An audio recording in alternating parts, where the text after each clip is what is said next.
नए साल में नए अंदाज में अखिलेश यादव। जी हां, इस समय अखिलेश के लिए कही जाने वाली यही बात सबसे बड़ी बात है। अगले लोकसभा चुनाव की तैयारी में जुटे सपा मुखिया अखिलेश यादव सियासत का हर फॉर्मूला आजमा रहे हैं। वो विरासत की जमीन पर विकास की दुहाई देकर आस्था का चोला ओढ़ने से भी परहेज नहीं कर रहे हैं, तब जबकि अखिलेश को इस रूप में बहुत कम लोगों ने देखा है।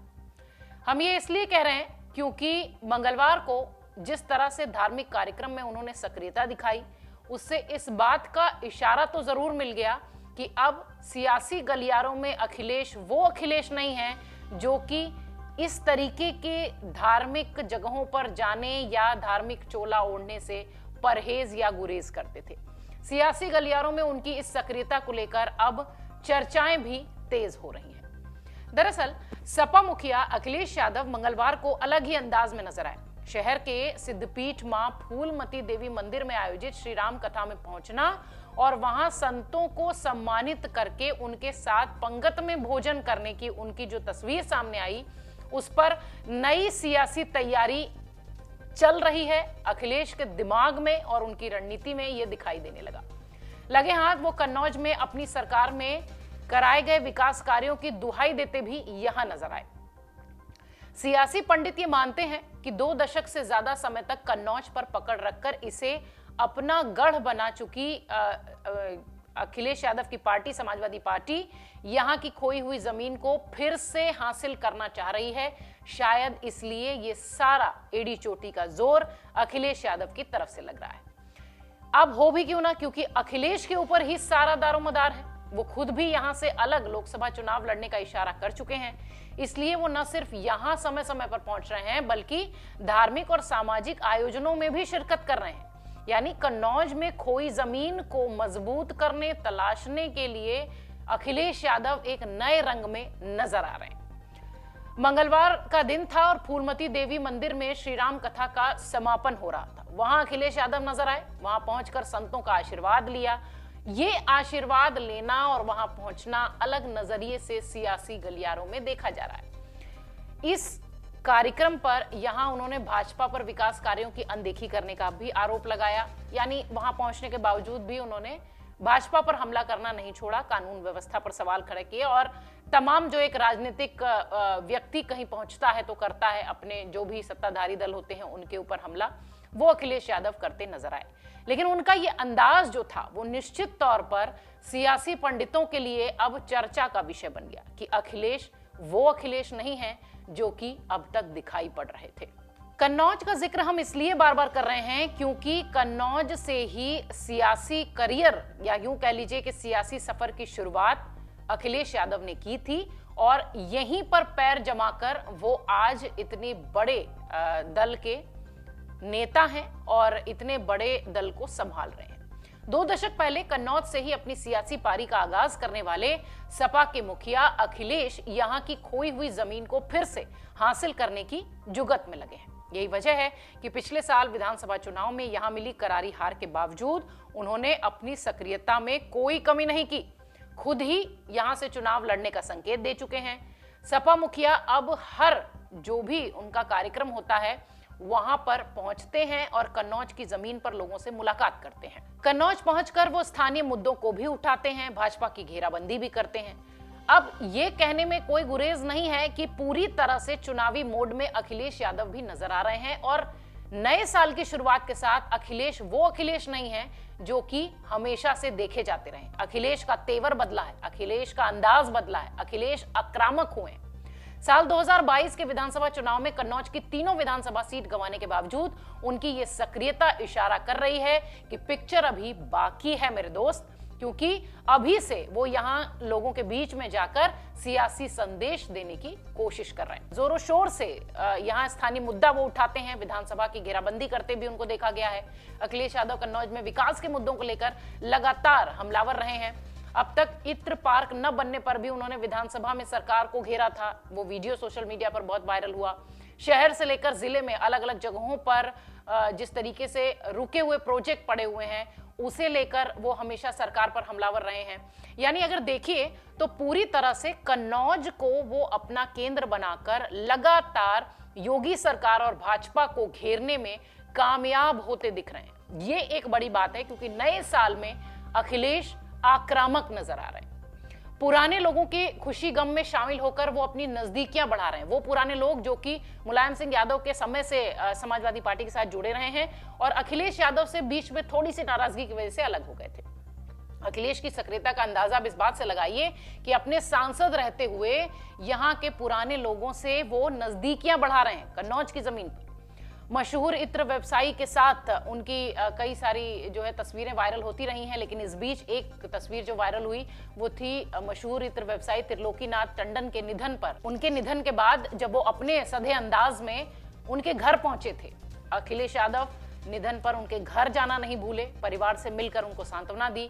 इन सब के अलावा कई और ऐसे लोग थे जो कि पुराने लोग थे और समाजवादी पार्टी के अच्छे जाने माने लोग थे। उन सब से अखिलेश यादव ने फिर से मेल जोल शुरू कर दिया है। इधर ये तो बात हो गई बाहर की, अब घर के भीतर की बात की जाए। अखिलेश ने यादव लैंड को साधने और समझ के साथ आगे बढ़ने के हिसाब से चाचा शिवपाल यादव की नाराजगी भी दूर कर ली, जो कि सालों से चल रही थी। और फिलहाल ये कह सकते हैं कि परिवार का हर सदस्य अब एक साथ है। शिवपाल ने मैनपुरी में जीत में जो अहम भूमिका अदा की, जिससे अब वो अखिलेश को ये लगने लगा कि शिवपाल को अलग करना अपना बहुत बड़ा नुकसान कर लेना है।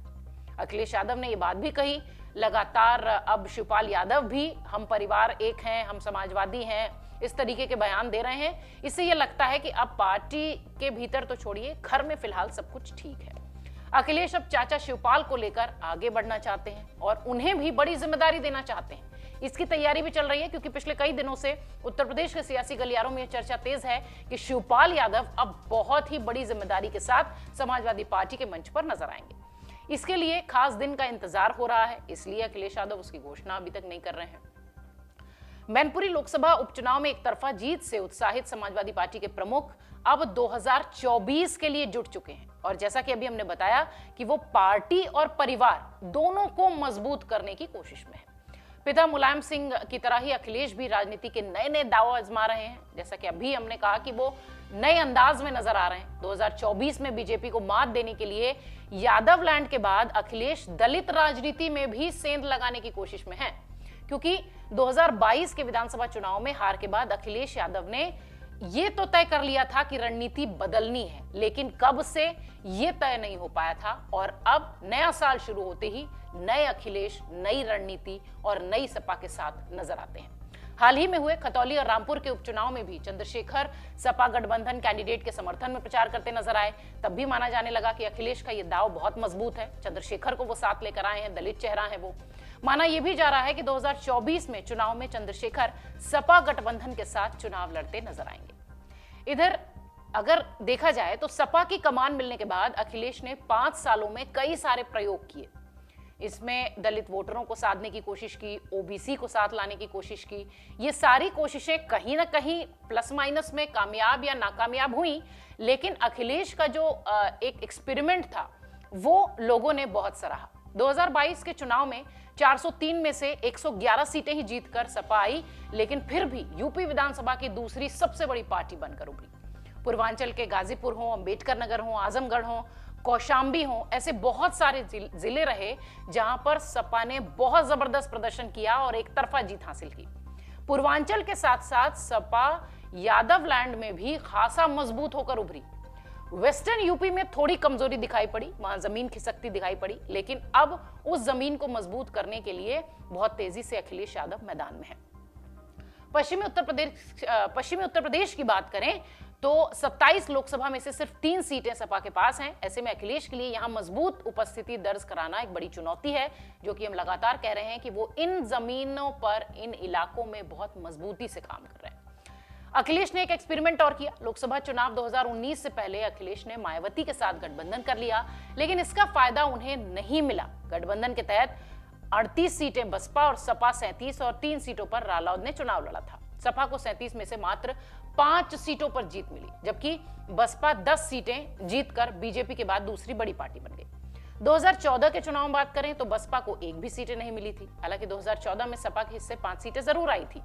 2019 में चुनाव के बाद मायावती ने अखिलेश के साथ गठबंधन तोड़ लिया। ये एक एक्सपेरिमेंट था जो अखिलेश यादव ने किया था, लेकिन बहुत समय तक इसमें सक्सेस होते नहीं दिखाई पड़े। अब अखिलेश यादव ने अपनी नई सपा के साथ, या यूं कहें कि नए अंदाज, नए कलेवर के साथ वो दिखाई पड़ रहे हैं। सपा के राष्ट्रीय अध्यक्ष अखिलेश यादव खरमास खत्म हो रहा है और खत्म होते ही नए संगठन के ऐलान करने की तैयारी में है, क्योंकि ये कहा जा रहा है कि उचित दिन देखा जा रहा है, उसके बाद नए संगठन में कितने लोग होंगे ये सारा ऐलान अखिलेश यादव जल्द करेंगे। लखनऊ में, ये हम इसलिए भी कह रहे हैं क्योंकि लखनऊ में आयोजित एक प्रेस कॉन्फ्रेंस हुई थी जहां पे अखिलेश यादव ने संगठन को विस्तार के लिए कह भी दिया कि हम शुभ दिन का इंतजार कर रहे हैं। दिन और तारीख तय होते ही बहुत जल्द सपा के नए संगठन का ऐलान होगा। वहीं इसी प्रेस कॉन्फ्रेंस में अखिलेश यादव ने यह भी बताया कि सोशल मीडिया की पूरी टीम को फिलहाल बदल दिया गया है। हमने आपको खबर दिखाई थी कि सोशल मीडिया की टीम पर कैसे अखिलेश यादव ने काम किया और लगभग अपने सारे सोशल मीडिया के जो लोग थे उनमें उनको नई जिम्मेदारियों के साथ अलग अलग जगहों पर रखा, कुछ को हटाया, यानी सोशल मीडिया को पूरी तरह से कह लीजिए कि रीस्टार्ट किया गया। इधर लगातार चर्चा इस पर भी है कि अब सोशल मीडिया के बाद अब पार्टी के भीतर नए संगठन की जब बात हो रही है तो कैसे जिम्मेदारियां दी जाएंगी। उसमें सबसे बड़ा नाम शिवपाल यादव का सामने आता है, क्योंकि शिवपाल को पार्टी में अहम जिम्मेदारी देने की तैयारी अब अखिलेश यादव ने कर ली है। समाजवादी पार्टी की राष्ट्रीय कार्यकारिणी की टीम में पूर्व मंत्री और अखिलेश यादव के चाचा शिवपाल को अहम जिम्मेदारी मिलेगी, ये तय है। टीम का ऐलान बहुत जल्द होने वाला है, जैसा कि अखिलेश ने अपनी प्रेस कॉन्फ्रेंस में भी कहा। शिवपाल यादव की भूमिका अखिलेश की तरफ से तय कर दी गई है, ये भी खबर लगातार सुर्खियों में है। राष्ट्रीय कार्यकारिणी की टीम में उन्हें अहम जिम्मेदारी दी जा रही है। और इधर भाजपा के खेमे से कहें तो डिप्टी सीएम केशव प्रसाद ने यह भी कहा था कि शिवपाल, अखिलेश और डिंपल चालीसा पढ़ रहे हैं जिससे उन्हें सपा में बड़ा पद मिल जाए। ये बात लगातार वो इसलिए कह रहे हैं क्योंकि बीच में शिवपाल और अखिलेश की जब नाराजगी थी तो ये अटकलें लगाई जा रही थी कि शिवपाल अब भाजपा का रुख करेंगे, क्योंकि लगातार उनके ट्वीट्स, रामचरितमानस पर उनकी बात, प्रभु श्री राम की सोशल मीडिया पर पोस्ट, वो ये सब बता रहे थे कि कहीं ऐसा तो नहीं कि शिवपाल अब भाजपा की ओर जा रहे हैं। लेकिन फिलहाल इस तरीके की कोई बात निकलकर सामने नहीं आई और यादव परिवार फिर से एक साथ हो गया।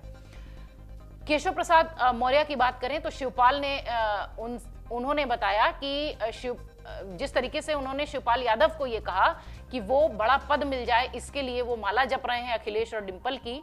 इस पर शिवपाल यादव ने जबरदस्त टिप्पणी की और कहा कि मुझे किसी पद की जरूरत नहीं, उत्तर प्रदेश में ऐसा कौन व्यक्ति है जो मुझे नहीं जानता। उन्होंने ये भी कहा कि जयप्रकाश और डॉक्टर लोहिया को भी कोई पद नहीं मिला था, हम तो बस उन्हीं की परंपरा निभा रहे हैं।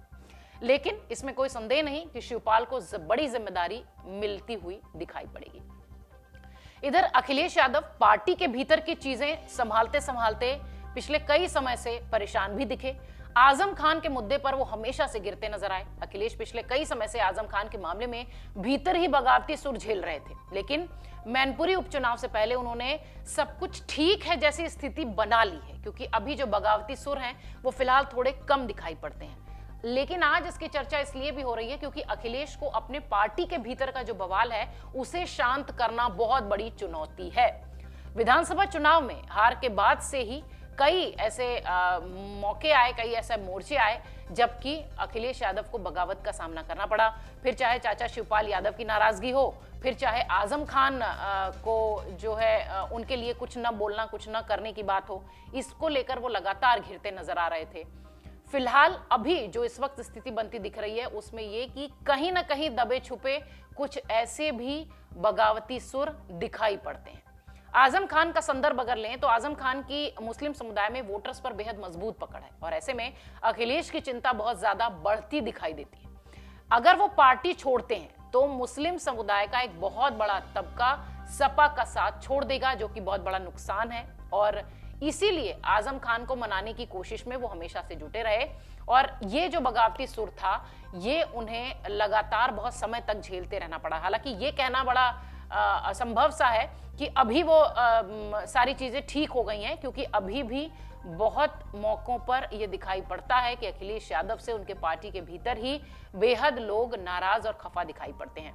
ये बात हम इसलिए कह रहे हैं क्योंकि सपा के आईटी सेल की गिरफ्तारी को लेकर सक्रिय हुए अखिलेश यादव पर सपा के नेता ने ही सवाल उठाया है। सपा नेता ने अखिलेश यादव पर तंज भरे लहजे में कहा और एक चिट्ठी भी लिखी। सपा मुखिया अखिलेश यादव को लिखी चिट्ठी में नेता ने कहा कि जितनी सक्रियता पार्टी के नेता मनीष जगन अग्रवाल को लेकर दिखाई गई, यदि इतनी ही सक्रियता पार्टी के नेता आजम खान के मामलों पर दिखाई गई होती तो अच्छा होता। जैसा कि हमने कहा कि ऐसा कहीं नहीं देखा गया कि अखिलेश यादव इस बगावती सुर से अब पार पा चुके हैं। कहीं ना कहीं इस तरीके की बातें सामने आती रहती हैं। पार्टी के अध्यक्ष को लिखे खुले पत्र में यह भी कहा गया कि मनीष जगन अग्रवाल के लिए जिस तरह पार्टी अध्यक्ष सक्रिय हुए थे वो बात बहुत अच्छी है, लेकिन अब मन में सवाल यह भी आता है कि यदि सपा नेता आजम खान के मामले में इतनी बड़ी सक्रियता दिखाए होते तो स्थिति कुछ और होती। जौहर विश्वविद्यालय के गेट पर पुलिस के पहरे पर कोई प्रतिक्रिया उन्होंने नहीं दी। आजम खान ने अपना सारा जीवन पार्टी की सेवा में लगा दिया था, उसके बावजूद भी उनके लिए अखिलेश यादव खड़े होते नहीं नजर आए। इसे लेकर उनके ऊपर सवाल उठ रहे हैं। यानी जो पार्टी के भीतर की चुनौती है वो अभी भी अखिलेश यादव के लिए वैसी ही है जैसी कि पहले थी। हाँ, ये बात और है कि दबे छुपे बहुत सारे लोग इस तरीके का बयान नहीं दे पाते हैं। अखिलेश यादव के लिए बहुत महत्वपूर्ण यह है कि उन्हें अपने पार्टी के भीतर और परिवार के भीतर दोनों जगह की जो बगावत है उसे लेकर चलना है, उसे संभाल कर चलना है। हम ये बात इसलिए कह रहे हैं क्योंकि लगातार अभी सोशल मीडिया के बवाल को लेकर अखिलेश यादव चर्चा में रहे हैं। सीतापुर के रहने वाला मनीष जगन अग्रवाल समाजवादी पार्टी के ट्विटर अकाउंट में ऑपरेट करते दिखाई पड़े हैं और 6 जनवरी को भाजपा युवा मोर्चा के सोशल मीडिया के इंचार्ज ऋचा राजपूत ने सपा मीडिया सेल के नाम से ट्विटर हैंडल पर रेप और जान से मारने की धमकी देने का आरोप लगाया था, जिसके बाद मुकदमा पहुंचा हजरतगंज कोतवाली, जहां पर अखिलेश यादव नजर आए थे।